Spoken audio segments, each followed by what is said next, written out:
وثم إلى حضرة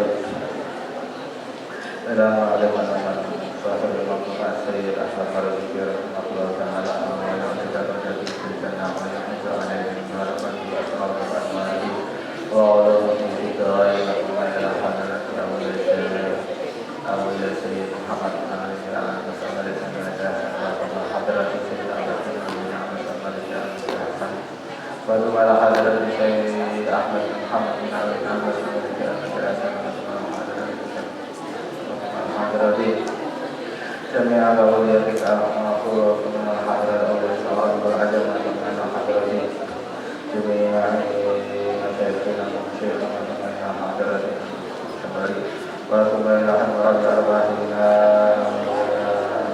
كبري وشيخ أكبر ومسلم القرآن وجنة مقامه الله وثم إلى حضرة جميع أهلنا وجدد ولجميع المسلمين والمسلمات والمسلمين من شر الله الفاتحة. أعوذ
Asyhadu an la ilaha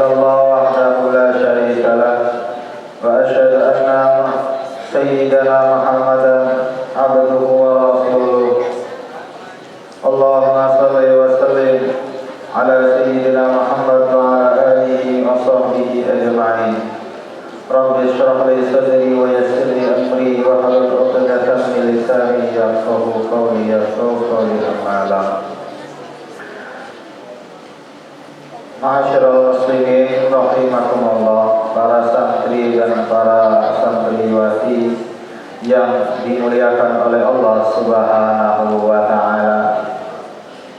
Alhamdulillah, marilah kita sama-sama memanjatkan puji syukur kita kehadiran Allah Subhanahu wa taala. Karena tidak henti-hentinya Allah selalu memberikan kenikmatan kepada kita, maka kita juga tidak harus berhenti untuk memanjatkan syukur dan puji kita kepada Allah Subhanahu wa taala.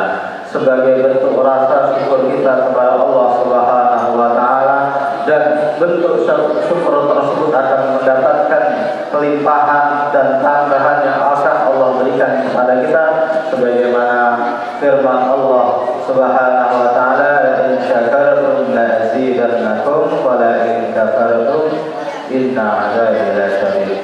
Kedua kalinya salawat serta salam marilah kita sama-sama sanjung sajikan kepada baginda Nabi Muhammad sallallahu alaihi wasallam dengan ucapan Allahumma shalli wa sallim wa barik alaihi. Shallallahu ala Nabi Muhammad.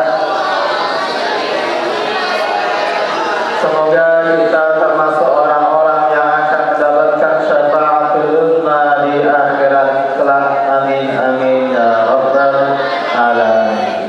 Hadirin ma'asyiral mustami'in wal mustami'at, wahai santri-santri yang budiman, tapi bukan semuanya namanya budi. Wahai santri-santri yang berakhlakul karimah, tapi tidak semuanya namanya karimah.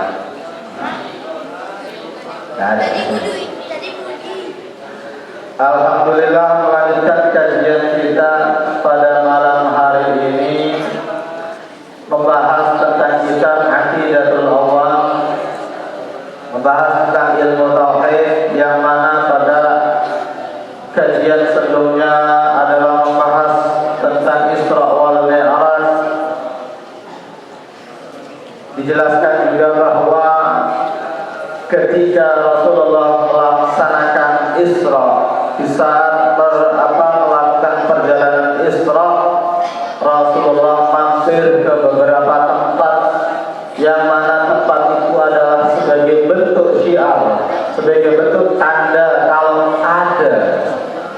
kalau ada zaman dulu di situ ada peninggalan atau peradaban Muslim.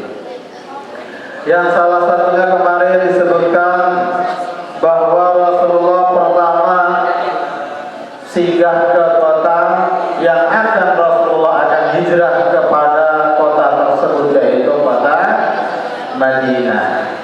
Kemudian singgah juga ke tempat yang kedua, yang mana di tempat yang kedua di situ adalah tempat yang mana Nabi Musa alaihi salam pernah singgah di tempat tersebut, yaitu di pohon di kota atau di desa Madian. Rasulullah SAW di tempat tersebut sebagai tanda bahwa pernah ada kehidupan Islam, pernah ada kebudayaan Islam yang hidup di masa itu, yang hidup di tempat itu. Makanya Rasulullah sholat di tempat itu. Kemudian melanjutkan kisah selanjutnya, ketika setelah Rasulullah urut di kota Madian dan sholat 2 rakaat, Rasulullah melanjutkan perjalanan. Alhamdulillah. Nah, ini tadi yang mana namanya? La in syakartum la azidannakum. Orang yang bersyukur dengan mengucapkan alhamdulillah akan Allah tambah nikmatnya. Muncullah nikmat. Cuma kalian tadi gak mau sama-sama membaca alhamdulillah, maka syukur kalian dengan kenikmatan kalian ditunda. Ya kalau gitu yang sama-sama mengucapkan alhamdulillah, semoga akan mendapatkan kenikmatan yang akan kalian dapatkan mungkin di kesempatan hari ini atau di kesempatan lain, ya. Bismillahirrahmanirrahim. Selanjutnya Kemudian Rasulullah kembali melakukan perjalanan. Nah, setelah di kota Madian, naik lagi Rasulullah naik kemana? Naik ke atas Buraq, melanjutkan perjalanan. Tak lama setelah itu sampailah dia ke suatu tempat dan Rasulullah disuruh oleh malaikat Jibril untuk turun. Inzil fasholli, turun dan sholatlah. Nah, Rasulullah turun dari Buraq, sholat 2 rakaat. Turun di mana? Nah, disitulah turun di daerah Turisina. Nah, ini disebutkan dalam surah At-Tin. Wattini wa Turisina, yaitu di Bukit Sinai. Di Bukit Sinai. Turun di Bukit Sinai, sholat 2 rakaat. Apa yang ada di dalam Bukit Sinai itu sejarahnya? Sejarahnya apa yang ada di dalam Bukit Sinai? Dikatakan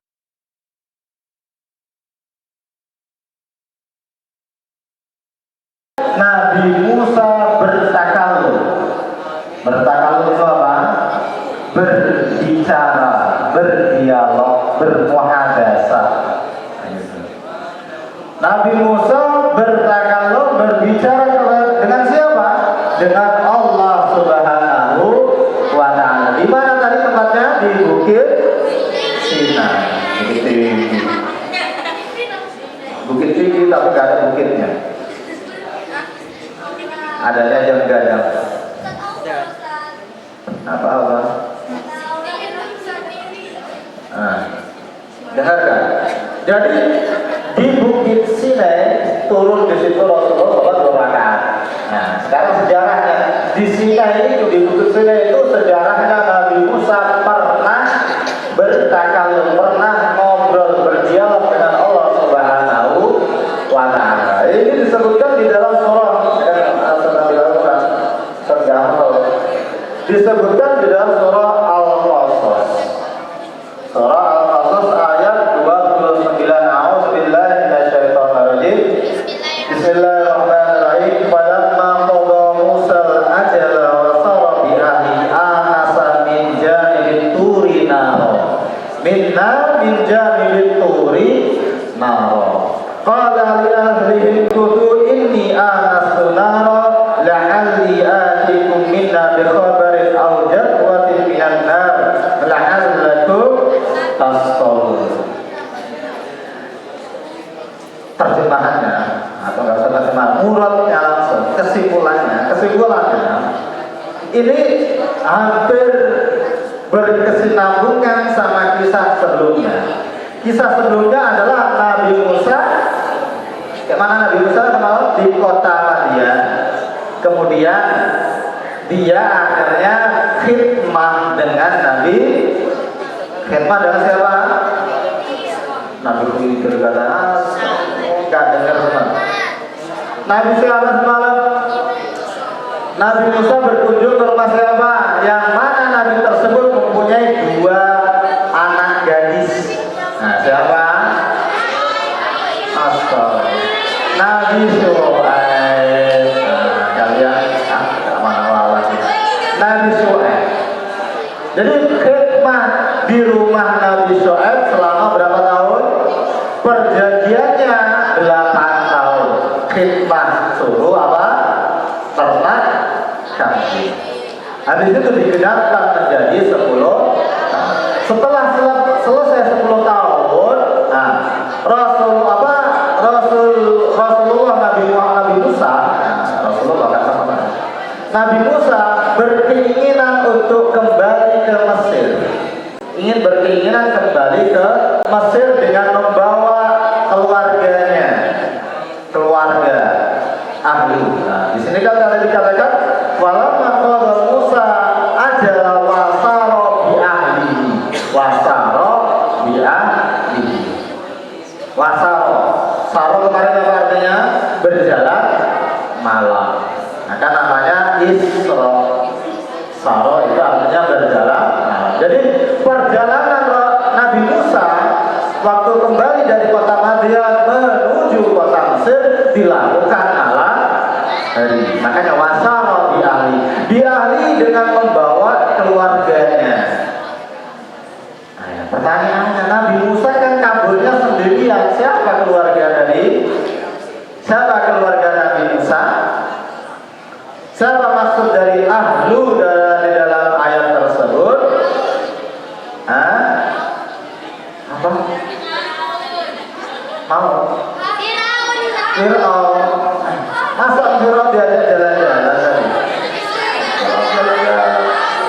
Harun. Harun masih tinggal di Mesir. Nah, kabur ini. Oke, yang apa? Kalau kalian mendengar semalam adalah Nabi Musa menikah dengan anaknya putrinya Nabi Syuaib yang bernama Safurah atau Safurah. Menikah, nah itulah yang dimaksud biahli, keluarganya itu dengan istrinya. Karena kata ahlun menurut asli dari bahasa orang Arab umumnya ahlun adalah istri. Ahlun itu adalah istri, bukan keluarga. Nah, kalau mana asli adalah ahlun, kebanyakan ada orang Arab kata ahlun itu untuk istri. Di mana ahlun kamu? Mana istri? Bukan ahlun ke keluargamu, anaknya, pamannya, kakeknya, enggak. Asal kata ahlun adalah istri. Itu ya, kembali lagi. Jadi dibawa istrinya, karena tadi ceritanya Nabi Musa sudah menikah dengan membawa istri kembali. Nah, sama siapa? Bersama rombongan. Dia bawa istrinya bersama rombongan, bersama dibawa juga modal yang diberikan oleh mertuanya. Apa itu? Kambing. Melakukan perjalanan malam. Di saat pertengahan perjalanan, ya, di tengah perjalanan itu pada malam itu kondisi tiba-tiba gelap yang sangat-sangat gelap gulita. Gak ada bawa senter, gak ada lampu trotoar, gak ada. Gelap gulita sampai malam di tengah perjalanan. Dilihat-lihat, kondisi juga kondisi yang sangat sunyi, tenang di situ. Khawatir siapa ini ada apa ini?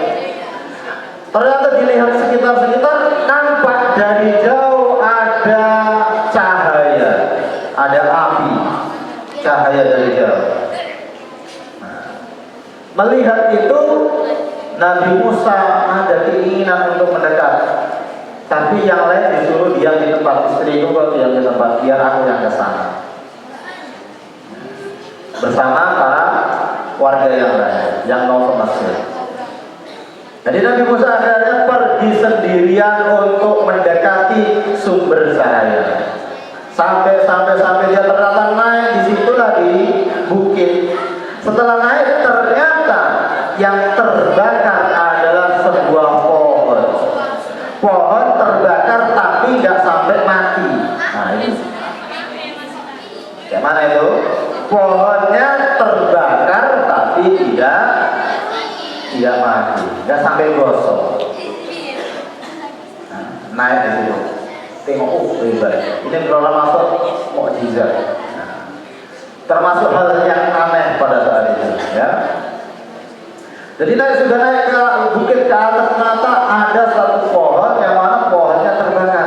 Makanya di sini dikatakan apa? Qala yang inni anastu naro la'ali atikum minna bi khabari. Nanti akan datang, dia bilang sama istrinya, aku akan menjumpai sumber cahaya, nanti kalau dapat kabar bagus aku akan kembali. Gitu. Sampai di tempat ternyata ada pohon yang terbakar. Nah, sampai di tempat itu tiba-tiba ketika mau mendekat, Nabi Musa mendengar suara yang tidak tahu suara itu dari mana. Ini diambil di dalam ayat Al-Quran ayat selanjutnya ayat 30. Falamma ataha nudiya min syati'il wadil aiman. Falamma ataha, ketika Nabi Musa datang kepada si pohon tadi, syajarah dikatakan itu, datang nudiya, kedengar suara panggilan min syati'il wadi, dari bawah dari pelosok lembah. Gak tahu sumber suaranya dari mana, pokoknya kedengar di situ. Al-aiman min syati'il wadil aiman, di arah sebelah kanan.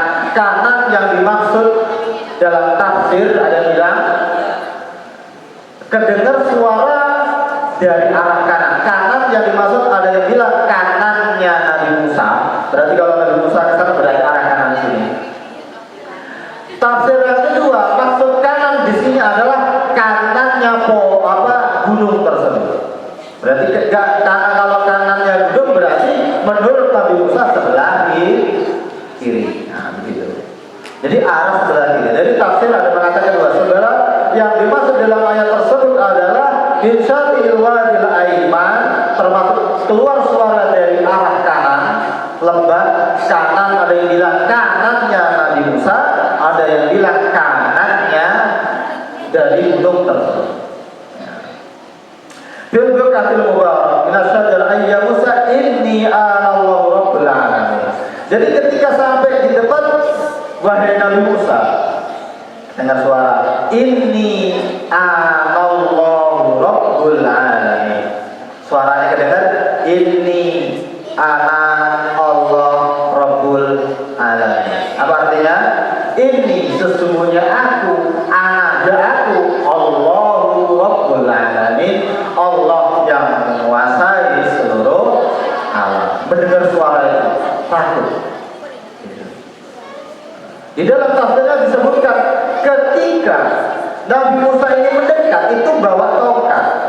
Nah, dari di dalam tafsir yang lain mendekat membawa tongkat. Setelah membawa tongkat dibilang dari suara itu lemparkan tongkatnya. Nah, tongkat yang dibawa. Karena tongkat ini ditanya waktu itu, Nabi Musa, itu apa yang kau pegang? Tongkat kayu katanya. Untuk apa? Untuk apa? Dikatakan di'abusyu biha ala ghonami. Tongkat ini aku pakai untuk apa? Untuk mengembalakan kambing. Jadi Nabi Musa bawa tongkat, tongkatnya dipakai untuk mengembalakan kambing. Dan juga untuk keperluanku yang lain. Keperluanku yang lain itu apa? Dikatakan di dalam Al-Quran dipakai untuk mukul-mukul pohon. Mukul-mukul pohon biar daunnya berguguran. Kalau daunnya berguguran dimakan si kambing. Dimakan ya. Jadi itu tadi gunanya tongkat itu. Jadi tongkat digunakan pakai pertama dipakai untuk berjalan, dipakai untuk mengguyak-guyak sahabat, mengobrak-obrak kaki, ayo kanan, pakai tongkat. Giri, nah itulah pakai tongkat. Nah, ketika kasih makan, ketika ada pohon, kambing nggak bisa manjat, ya tadi nggak bisa manjat kan? Kalian, nah gitu. Dikebiu-biu ini daunnya, dipukul-pukul daunnya rontok dimakan, nah gitu. Ini gunanya. Jadi dipakai, ditanya sama suara tadi, tongkatnya itu buat apa? Buat ini. Setelah itu lemparkan tongkat itu. Karena mendengar suara itu, dari dilemparkan tongkat yang dipegang oleh Nabi Musa. Di saat dilempar berubah menjadi ular dengan berjalan yang sangat cepat, gitu. Nah, jadi Nabi Musa sebelum mendapatkan mukjizat lempar dari ular, ternyata sudah ada di briefing dulu sama Allah Subhanahu wa Ta'ala. Waktu dilempar dari tongkat takut, tapi waktu perang ceritanya kan kisahnya waktu perang sama penyihir orang Raja Fir'aun dilempar gak takut. Kenapa? Itu tadi karena di saat di atas gunung itu, disitulah di briefing atau diajari dulu, diajari lemparkan tongkatmu, ternyata dilempar jadi ular. Nabi Musa kaget. Waktu perang sama tentara, waktu perang sama penyihir itu sudah latihan. Makanya ketika lempar gak takut. Ayo perang sama aku juga, 1 lawan 1 semuanya. Para penyihir Nabi Musa, para penyihir Raja Fir'aun dibuanglah tali dan ular. Nabi Musa dibuang jadi ular yang sangat besar. Tapi kondisinya Nabi Musa tidak dalam keadaan takut, tidak takut. Dilempar karena udah tahu bakal jadi ular. Kok belum di briefing? Seumpamanya belum di briefing sama Allah Subhanahu wa Ta'ala, dilempar, coba lempar, terjadi ular. Kok dia ikutan takut? Kan ketawain pasti. Nah, gitu. Nah, ini pada Makanya waktu awal mula Nabi Musa mendapatkan mukjizat dan tongkat dilempar dari Allah, sebenarnya sebelum itu sudah diajarkan oleh Allah Subhanahu wa Ta'ala. Setelah dilempar dari ular, kondisinya takut. Di saat takut, kedengar suara lagi oleh suara yang tadi dibilangnya, wahai Nabi Musa, masukkan tanganmu ke kantong lengan baju. Masukkan ke sini. Kantong ini. Nih, bukan kantong ini. Jadi dimasukkan tangan Nabi Musa ke dalam kantong sini, dibuka, tiba-tiba tangannya keluar cahaya. Setelah keluar cahaya diperintahkan pegangkan ke dadamu. Dipegang ke dadamu. Baru setelah itulah rasa khawatir, rasa takut yang ditimpa oleh Nabi Musa menjadi tenang. Menjadi tenang. Dia kalian nggak ada banyak maksiat, banyak dosa. Bukan keluar cahaya, kalian keluar bau. Itu bau keringat. Ya, setelah dikeluarkan keluar cahaya, diletakkan ke dadanya, maka Nabi Musa langsung dalam keadaan tenang. Nabi Musa tenang, nggak khawatir lagi. Tadi akhirnya khawatir. Tadi takut, khawatir, takut di situ ada monster, takut di situ ada. Benar. Ini menurut sejarah Israiliyat, kisah Israiliyat. Ya, kisah Israiliyat itu apa kemarin? Saya bilang gak boleh diingkari, juga gak boleh diyakini. Ya, Israiliyat itu gak boleh diyakini, gak boleh diingkari. Tapi ada juga ada. Menurut sejarah Israiliyat ternyata di gunung itu, ya, di gunung itu menurut kabar-kabar orang desa itu ada, menurut kita ngomongnya monster, nah gitulah, ada hewan buas. Makanya di saat Nabi Musa mau mendatangi sumber cahaya, orang-orang itu pada takut kalau nanti akan diserang sama hewan buas.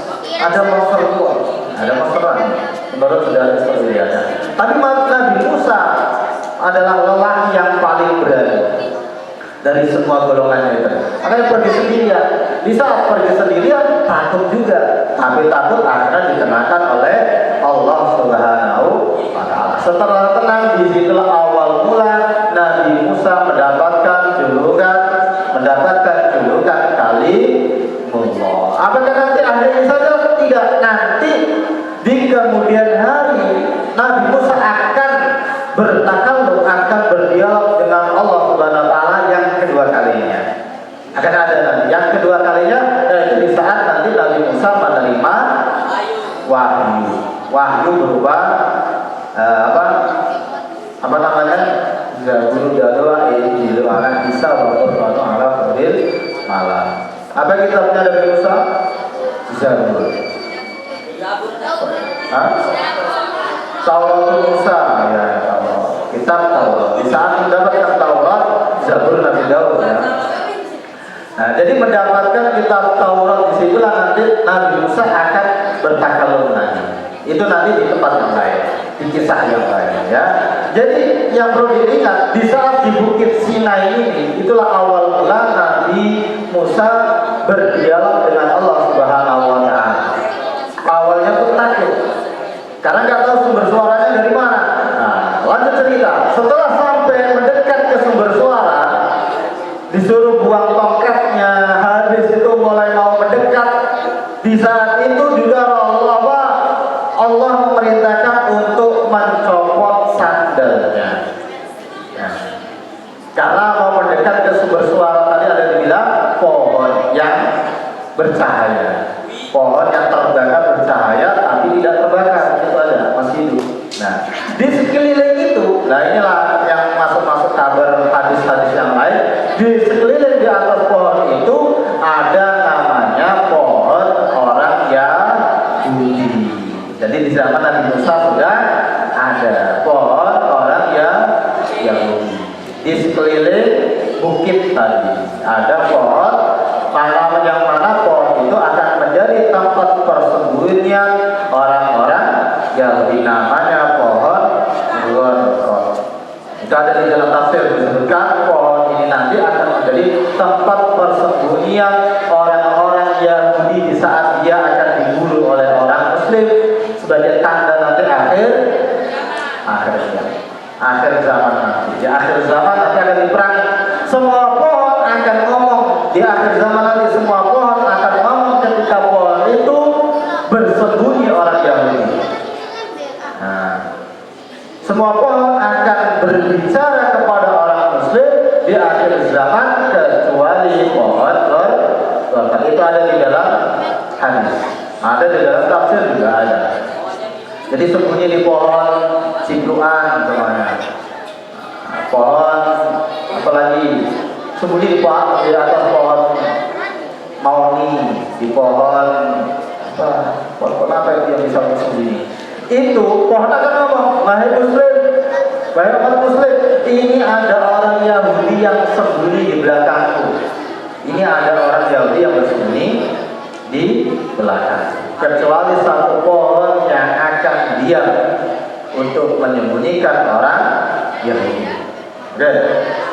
Jadi kisahnya setelah sampai di pohon sini suruh melepas sandal, disitulah Nabi Musa awal mula diperintahkan oleh Allah Subhanahu wa Ta'ala untuk berdakwah.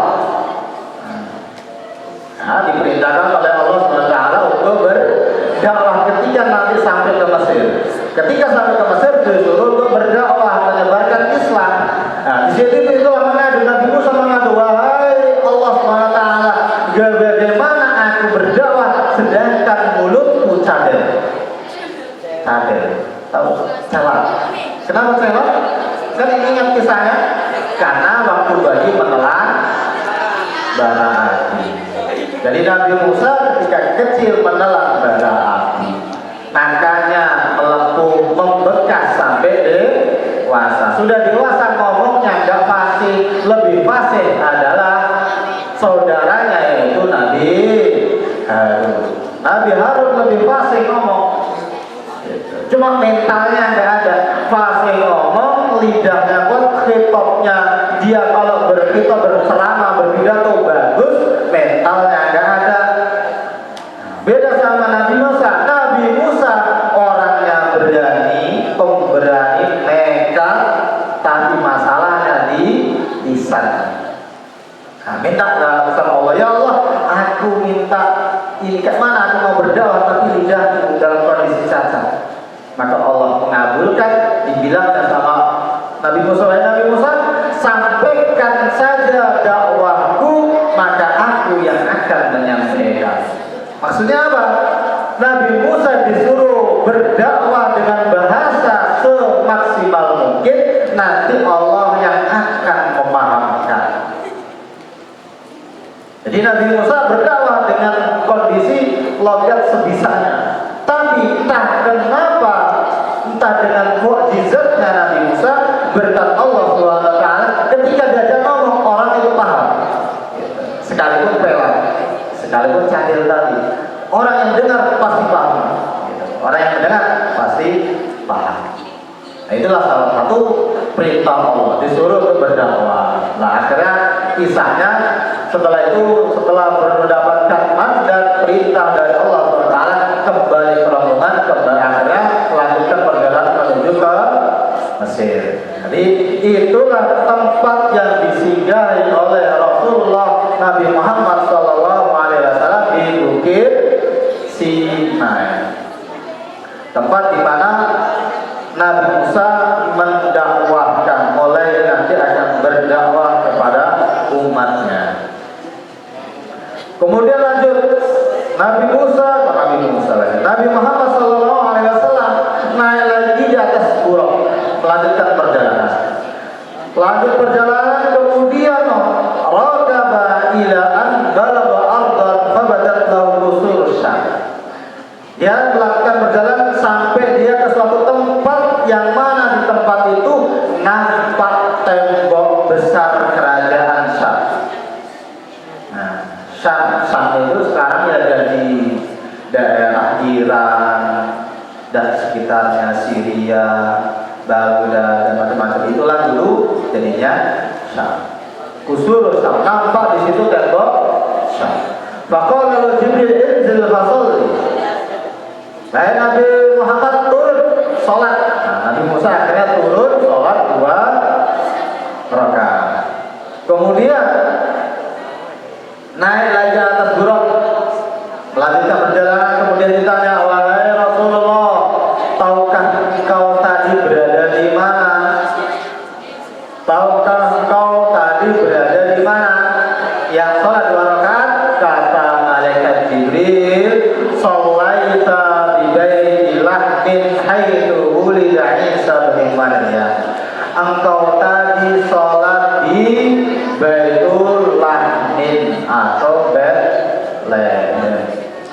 Engkau tadi sholat di Bethlehem. Bethlehem di mana? Di Palestina. Sekarang namanya Bethlehem menurut orang mereka. Orang Arab, orang kita namanya Baitul Lahmin. Baitul Lahmin, atau di situ memang pernah ada sisa Nabi Isa alaihissalam.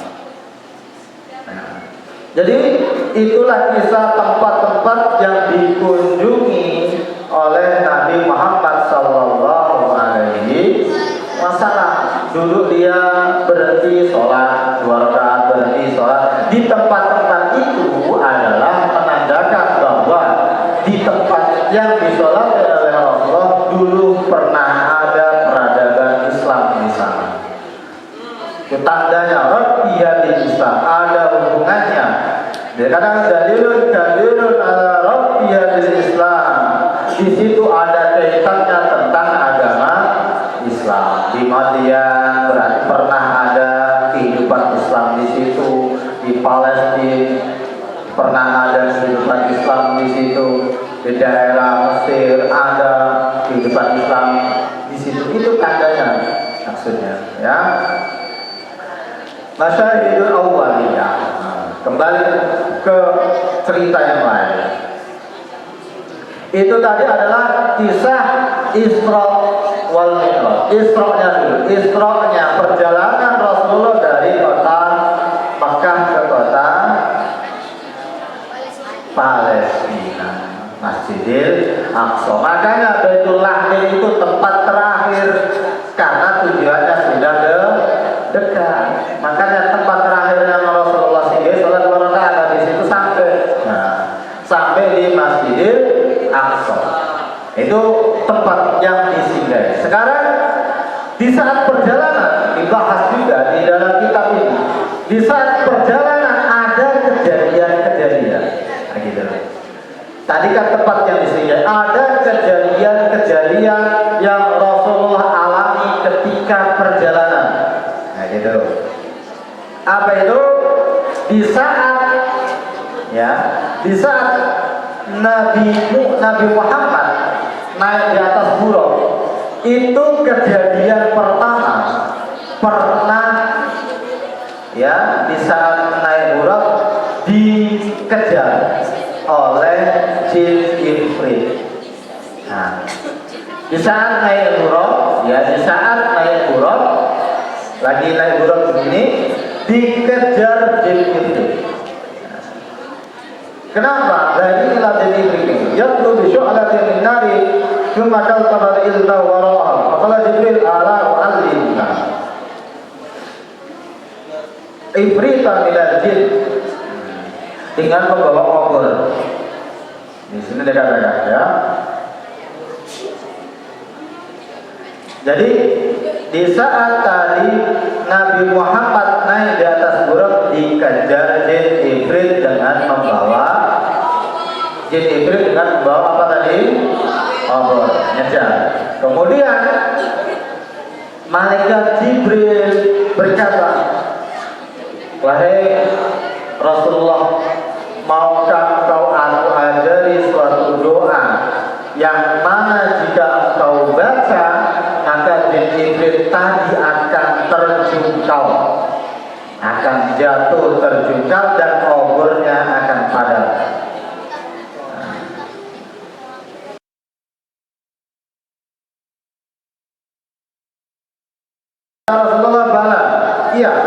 ajarkan aku.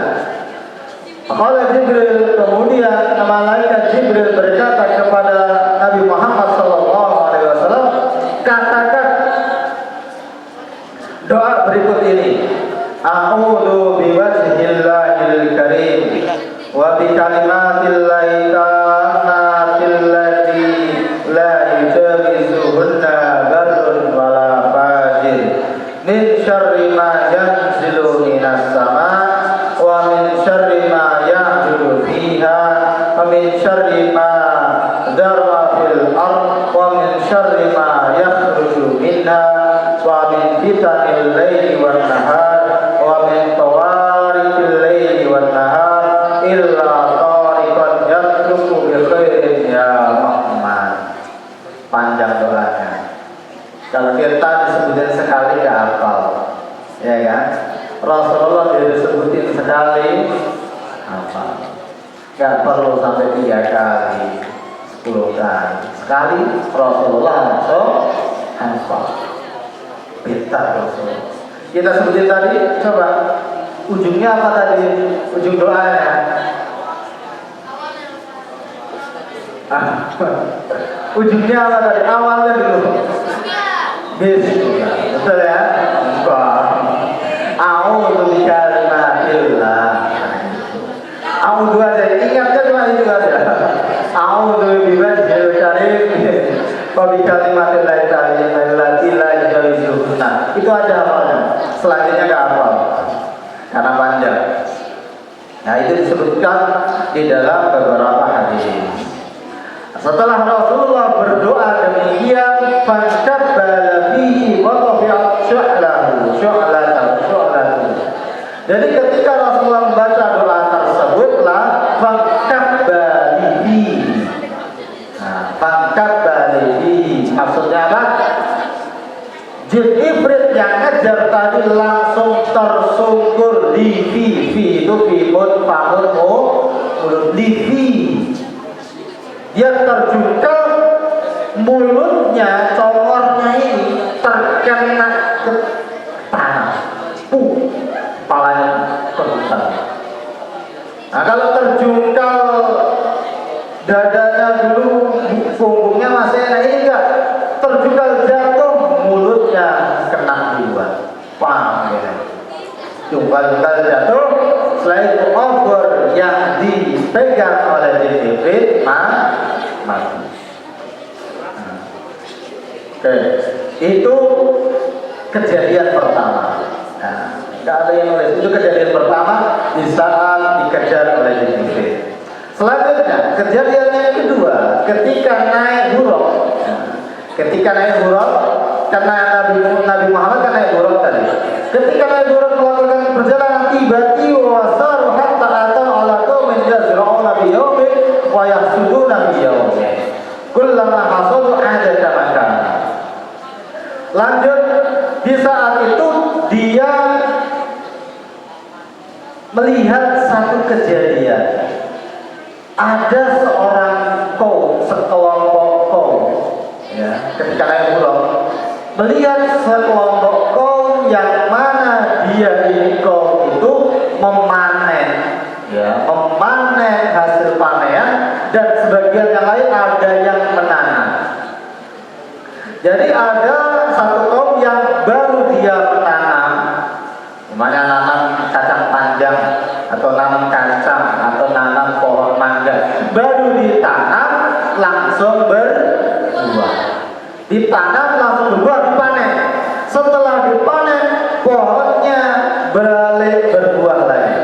Nah, itu diambil lagi, panen lagi, di mangganya udah dipanen habis mangganya sama kaum tersebut, pohonnya berbuah lagi, makan kembali seperti sedia kala. Panen lagi, balik lagi, panen lagi, balik lagi. Melihat satu kejadian tersebut, Rasulullah heran dan bertanya kepada malaikat Jibril, "Man haula'i ya Jibril? Siapakah mereka wahai Jibril?" Maka Jibril berkata, "Haula'il mujahiduna fi sabilillah. Tudha'afu lahumul hasanah mi'ati dha'fin wa ma anfaqu min syai'in fa huwa yukhlifu. Siapakah mereka? Wahai malaikat Jibril. Malaikat Jibril berkata, haula'il mujahiduna fi sabilillah. Mereka adalah orang-orang yang jihad di jalan Allah. Orang yang jihad di jalan Allah akan mendapatkan ganjaran seperti kaum tersebut, baru nanam, panen,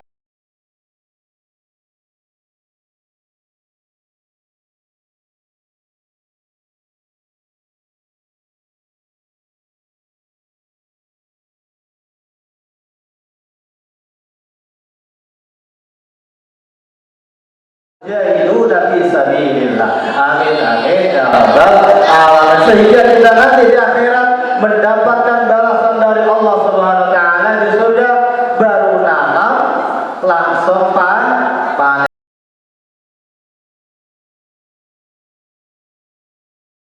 Ada ruginya.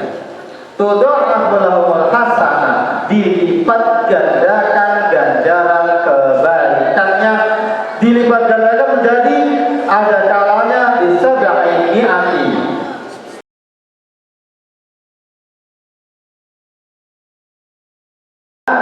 Terus kali lipat. Nah, jadi amal ibadah kita menjadi 700 kali lipat. Makanya yang kalau kita hubungkan sama hadis-hadis yang lain, minimal kalau kita beribadah minimal dilipatkan 10. Kalau menghubungkan di sini bisa sampai minimal 10, bisa sampai 700 kali lipat.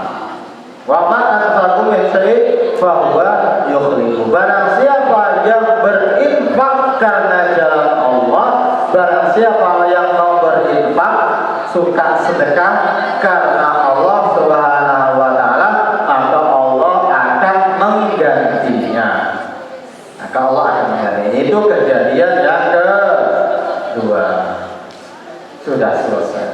Nanti kita lanjut di kisah selanjutnya. Nanti ada ketemu angin, ketemu nanti seorang budaknya Raja Fir'aun yang tukang nyisir, atau Masito.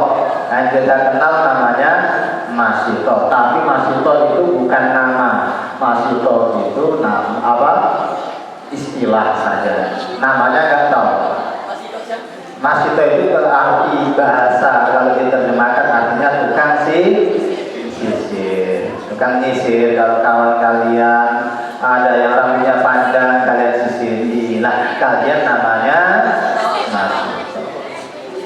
Siapakah Masito di dalam hal ini? Nanti kita akan ceritakan di pertemuan selanjutnya. Mungkin ini yang dapat Ustaz sampaikan. Kurang lebihnya mohon maaf. Akhirul salam. Wassalamualaikum warahmatullahi wabarakatuh. Assalamualaikum warahmatullahi